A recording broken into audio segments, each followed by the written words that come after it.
네, 우리나라에 온 탈북자가 생계가 어려운 북한의 가족을 위해 생활비를 보내는 일 흔하게 볼 수 있습니다. 그런데 요즘 그 반대 현상이 있었다고 해서 화제가 되고 있습니다. 네, 최근 북한에서 오히려 형편이 어려운 남한 동생에게 돈을 보내줬다는 건데요. 만약에 이 말이 사실이라면 북한에도 개인 재산을 가질 수 있다는 얘기가 아닐까 싶습니다. 네. 자세한 내용 세계 북한 연구센터의 안찬일 소장 그리고 탈북 배우 한서희 씨와 얘기 나눠보겠습니다. 어서 오십시오. 어서 오십시오. 반갑습니다. 네. 자, 이 내용이 대북 매체인 데일리 NK에서 나온 보도가 있어서 보도의 신뢰성에 조금 의구심도 있는데요. 우선 관련 주제를 좀 보시겠습니다. 네. 북한 주민이 탈북자의 역송금했다는 내용인데요. 이 함경북도에서 가전제품을 팔고 있는 자매들이 탈북을 해서 남한에 있는 동생이 생계가 어렵다 이런 얘기를 듣고서 생활비를 송금했다는 얘기입니다. 한 번에 10,000위안, 그러니까 약 한 165만 원 정도 되는 돈을 모두 4번에 걸쳐서 송금했다고 전해지고 있습니다. 자, 이 우리나라에 온 탈북자가 생계가 어려운 북한의 가족을 위해 생활비를 보내는 일은 이제 흔하게 볼 수 있는데 그 반대의 일이 이제 일어났는데 네. 이례적인데 이게 이런 얘기 들어본 적 있으십니까, 안 수장님? 네, 저도 조금 확인을 해봤습니다만은 예. 거의 신뢰성이 있다 이렇게 볼 수 있는데 예.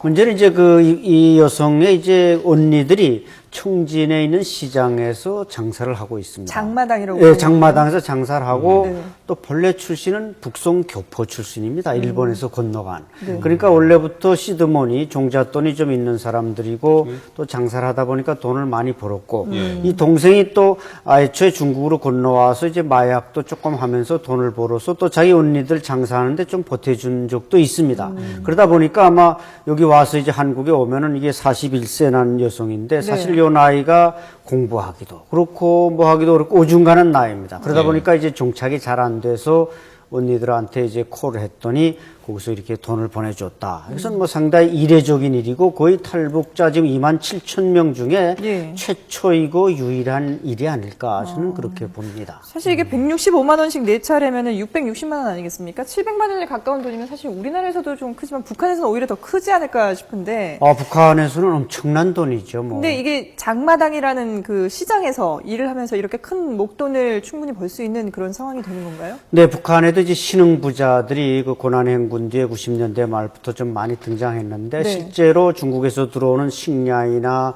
또는 생필품을 이렇게 도매로 넘기는 사람들, 평안북남도 이제 평성시나 청지나 이런 데서 도매로 넘기는 사람들은 상당히 이런 목돈을 많이 만져서 신흥부자가 좀 등장하고 있습니다. 그래서 이 신흥부자들일 경우 보통 이게 장마당에서 그냥 노점상 하는 게 태반인데 거기서 도매로 하거나 좀 그 상권을 장악한 사람들인 경우에는 그렇게 큰 돈은 아니지 않는가 그렇게 볼 수 있습니다. 장마당은 몇 군데나 있어요? 지금 장마당은 거의 각도나 시나 심지어 평양이나 이 주변 도시에 보면 아파트 단지별로 그게 무슨 우리 한서희 씨도 잘 알겠지만 이게 메뚜기 장사라 그러나요? 이게 장사 펴놓고 하다가 또 단속 나오면 도망치고 또 다른 데 가서 하고 어쨌든 북한은 지금 노동당이 배급이 중단된 상태이기 때문에 장마당이 없으면 북한 인민들이 지금 다 굶어 죽을 수밖에 없습니다.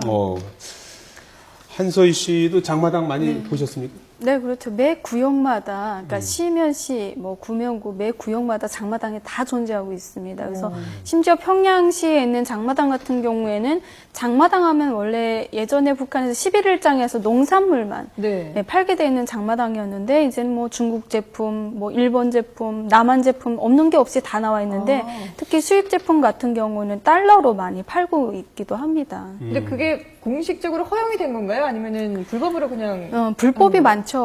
장사하지 말라라는 품목이 너무 많아요. 일단 담배도 팔라고 할 때도 있다가 또 못 팔게 할 때도 있고, 쌀은 정상적으로 팔게 하고요. 그 외에도 의류 같은 거는 수입은 절대 못 팔게 돼 있는데, 상표를 다 뗀다든가, 또 몰래 뒤에서 팔게 한다든가, 이런 것들이 굉장히 많습니다. 네. 평양에서 사셨죠? 네. 평양에 장마당이 몇 개 정도 되는 것 같아요? 글쎄, 매 구역마다, 매 동마다 다 있으니까, 보니까 예, 예. 뭐 셀 수 없이 수십 개는 되죠. 수십 개는 네, 되는군요. 그 큰 장마당이 또 있는데 네. 뭐 예. 통일거리에 있는 평화시장 같은 경우 우리 그 동대문에 있는 시장 네네. 거의 비슷하다고 보시면 됩니다. 그래서 거기가 처음으로 현대적으로 장마당이 건설됐는데 지붕이 있는 장마당이 이렇게 건설되는 거는 또 그 통일의 거리에 있는 평화시장이 제일 최초였습니다. 예, 이번에 그 이제 북한에서 이제 남한으로 송금을 했다는 거는 이제 여러 가지 시사하는 점들이 있는 것 같은데요. 북한에서 사실 뭐 이 사유재산이 허용되지 않는 게 이제 원칙일 텐데 말이죠. 이게 뭐 충분히 이제 가능해지고 있는 그런 상황으로 봐야 되는 겁니까? 그렇습니다. 북한의 뭐 보통 근로자들의 월급은 북한 돈으로 한 3,000원 내지 4,000원밖에 안 됩니다. 예. 이것은 뭐 지금 또 그거보다 조금 높은 게 이제 북한군 중자가 한 달에 받는 월급이 한 5,000원밖에 안 됩니다. 예. 근데 그게 실제로 이런 장마당에 나가서 물가로 비교하거나 달러로 계산하면 1달러가 잘 안 되는 겁니다. 그러니까 최고 높은 단위가 돈이 5,000원인데 중자가 대대자에 받는 월급 한 달인데 그게 1달러도 채 안 된다. 이것은 상당히 그 일반 주민들 당국과 연계된 돈은 뭐 거의 휴지장이나 마찬가지고 이자 말씀하신 대로 장마당에서 일단 이 상품을 장악하고 그걸 판매하고 여기에 이제 떼돈을 버는 겁니다. 네. 그래서 이렇게 돈 번 사람들은 평양시나 주요 도시 아파트도 5채, 6채 사는 겁니다. 사서 사놨다가 또 이제 대목에 가서 그걸 또 넘기고 이래서 이제 돈 버는 놈은 재주 가진 놈은 계속 벌고 그래가지고 평양시에 한 280만 인구에 뭐 거의 100만 불, 한 10억 가진 사람이 한 0.7% 된다. 이런 통계가 나올 정도로 이게 빈익빈 부익부가 지금 심각해지고 있습니다. 그게 북한 전체적으로 그런 양상이 벌어지고 있는 건가요? 아니면 평양이나 뭐 이런 평양이나 평성이나 청주나 이렇게 대도시 위주로 빈부격차가 심해지고 있고 예. 지방에 가면은 아무래도 빈부격차는 좀 덜하지만 아직도 좀 띨띨한 사람들은 굶어 죽고 그래서 이제 고난의 행국인 게 이제 눈 돌아가는 사람들은 다 탈북해 버리고 순진한 놈은 다 굶어 죽고 아까 우리 한소희 씨도 얘기했지만 이게 여우나 늑대만 살아남고 토끼나 노루는 다 굶어 죽은 겁니다.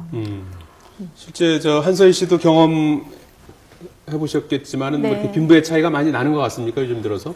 네, 뭐 굉장히 많이 나죠. 일단 뭐 정말 순진하고 또 그냥 나라에서 배고만 바라보는 사람들은 아직도 굶어 죽는 사람들도 있고요. 예. 또 그 속에서 돈이 많은 사람들은 그 많은 돈을 이용해서 간부들한테 돈을 주고 또 일부 장사하는 사람들은 조직 생활을 일주일마다 계속 생활청화 같은 것을 해야 되는데 네. 그것도 이제 돈을 주고 시간을 부여받아서 그렇게 또 살아가는 경우도 많습니다. 그래서 돈 있는 사람들 간부들한테 돈을 줘서 더 큰 장사를 할 수 있는 기회를 부여받아서 그러다 보니까 그 사람들은 더 잘 살 수밖에 없고 아래 사람들은 그냥 힘없는 사람들은 아직도 굶어 죽는 사람들이 많습니다. 그래서 빈부 차이가 여전히 뭐 계속되고 있는데요. 제가 얼마 전에 제가 아시는 그 중국에서 오신 분인데 북한이랑 좀 연계되신 분한테 이제 물어보니까 아직도 북한이 지금 뭐 김정은 시대에 와서 좀 많이 풀어지지 않았느냐라고 하는데 풀어진 게 아니라 예전보다 더 그 체제를 강화시키기 위해서 주민들을 더 많이 조여서 장사하기도 어렵고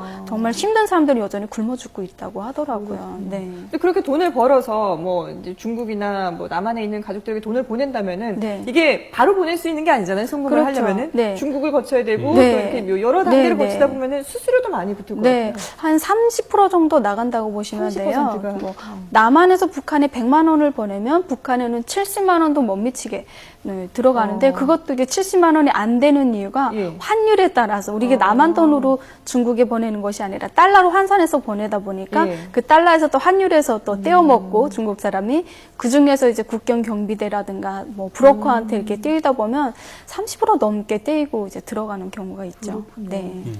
안 수사님, 그동안에 이제 탈북한 탈북자들의 얘기를 들어보면 이제 크게 보면 이제 남한이 이제 더 뭐 잘 살고 이제 자유롭고 해서 이제 탈북했다 이런 얘기들을 많이 했는데 네. 이제는 뭐 남한이 뭐 이 정도밖에 안 되느냐 뭐 이런 얘기도 좀 나온다면서요? 그렇죠. 이제 바로 이런 역송금을 통해서 그런 말들이 나오고 있는데 우리가 이번 이 역송금 사례를 통해서 뭔가 중요한 두 가지 점을 좀 개선해야 되지 않을까. 네. 그 중에 하나는 이게 탈북자 정착 문제가 사실 우리 대한민국 정부가 네. 탈북자들에 대해서 대학 공부도 시켜주고 혜택이 많습니다. 예. 네. 또 지원재단이라는 북한 이탈 주민 지원재단을 만들어서 연간 한 260억 정도의 돈을 정부가 돌려주고 있습니다, 우리한테. 네. 근데 예. 그게 결국 이런 사람들, 정착 못한 사람들에게 직접적으로 혜택이 안 가고 있기 때문에 이런 문제가 발생하는 것이지, 대한민국 정부가 탈북자들을 잘못해줘서 이런 일은 발생한다. 저는 그렇게 보지는 않습니다. 예. 이것이 또 27,000명 탈북자들이 대부분의 의견입니다. 따라서 이런 지원재단을 정부가 만들어 놓았으면 그런 재단이 제대로 탈북자들에게 혜택이 돌아가서 이런 역송금이 일어난다는 게 이게 말도 안 되는 일입니다. 저희가 볼 때도 어떻게 북한에서 남한에 돈이 오느냐. 이런 건 정말 안타까운 일이고, 사실 우리 탈북자들이 북한에 송금해주는 돈이 지금 북한의 상인 계층을 형성해서 북한 체제 변화에 지금 기폭제가 되어야 될 상황에 이런 일이 발생했다는 것은 안타까운 일입니다.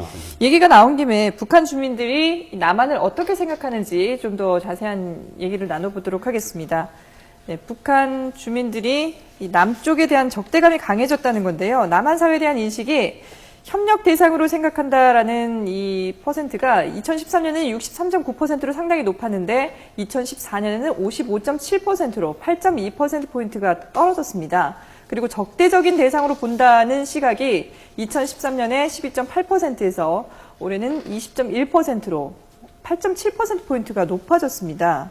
그러니까 이게 보면은 이제 그만큼 부정적인 인식이 많아졌다라는 얘기가 되겠죠. 네, 이게 부정적 인식이 많아졌다는 것도 간략히 두 가지인데, 우선 하나는 남북 관계가 이게 차단되다 보니까 우리가 뭐 어떤 식량 지원, 비료 지원 이런 것들이 북한의 피부에 닿도록끔 지원되는 게 우선 끊겼으니까 그런 데로부터도 오고, 또 북한이 최근에 그 머리 키 리졸브라든지 을지 포커스 훈련이라든지 이런 데 대해서 상당히 비난의 수위를 높이고 있습니다. 그렇죠. 그러다 보니까 북한 사람들은 당국의 선전을 아직도 그대로 받아들이는 이런 측면이 있기 때문에 이 대남 적개심이 높아진 이유는 바로 거기서 찾아야 할 것 같습니다. 네.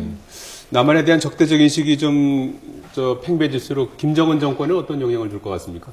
아무래도 그 정권 다지기에 좋은 그 영향이 가는 거죠. 그래서 또 아까 원장님께서 얘기하셨듯이 뭐 남북한 관계도 차단 문제도 있지만 또 거기에 또 추가적으로 뭐 재입국 탈북한 사람들이 또 강연을 다닙니다. 전국적으로 북한에서. 그래서 자기들이 남한에서 겪었던 일들을 덧붙여서 이제 체제 선전하는데 많이 동원되고 있는 거죠. 네. 그래서 그런 얘기들과 또 탈북자들이 실제 전화를 통해서 그 얘기들이 좀 비슷한 점이 있다라고 보면 그런 것들이 또 사실화가 돼가지고 북한에서는 아, 우리가 바라보는 드라마에서만 바라보는 환상적인 남한이 아니고 남한에 가면 그냥 돈을 쉽게 벌 줄 알았더니 굉장히 살기가 힘들구나라는 걸 그 사람들이 이제 느낄 수 있는 그런 시기가 되는 것 같습니다. 그래서 우리 남한에 대한 적대적 인식은 우리 남북한의 문제에 더 좀 냉전적인 그런 영향이 끼치지 않을까 우려가 됩니다.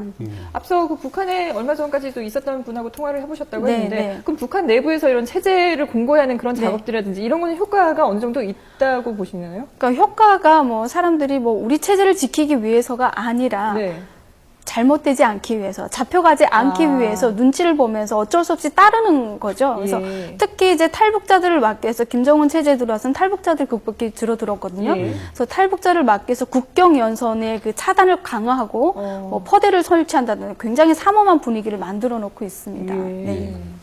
자, 우리 이 시점에서 좀 우리 정부의 조금 어떤 그 정책적인 뭐 변화 이런 게 좀 필요하다고 보십니까?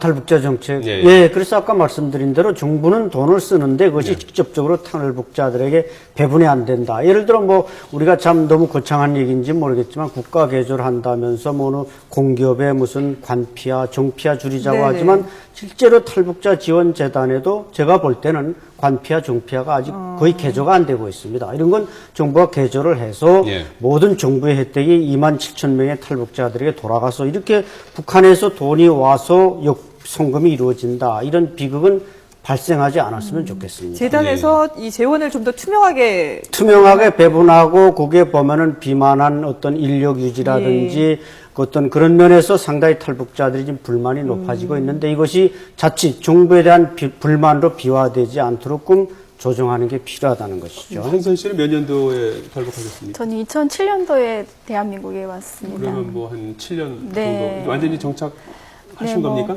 완전히 정착이라기는 어렵지만 저도 네. 아직 정착에 뭐 어려운 경우가 많습니다. 네, 어떤 근데 건지 한 가지 특히 먼저 뭐 말씀해 주시죠. 그러니까 저 같은 경우에는 젊어서 그나마 흉내라도 내면서 따라갈 수 있지만 네. 저희 부모님들이라든가 또 저희 이제 친구들 중에 뭐 부모님이나 오빠들 이런 네. 사람들 보면 남성들 특히 가장으로서의 남성이 일자리도 없고 살기 힘드니까 굉장히 가장의 자리 위치가 낮아지는 경우가 있어요. 그래서 저희 엄마 같은 경우에도 어디 가서 일을 하려고 해도 이렇게 말투 때문에 조선족이냐라는 이런 물음에 조금씩 당황하시거나 예. 이렇게 또 자신감이 줄어들어서 나가서 일하기가 좀 어렵다라고 하는 경우도 있습니다. 그래서 저희 같은 젊은이들은 말투도 금방금방 고칠 수 있지만 예. 나이 드신 분들은 그 남한 사람들 속에 들어가서 일하기는 좀 무리수가 사실 있습니다. 예. 그래서 그런 점들이 그 문화적인 차이로 인해서 굉장히 힘든 부분이 또 있습니다. 네.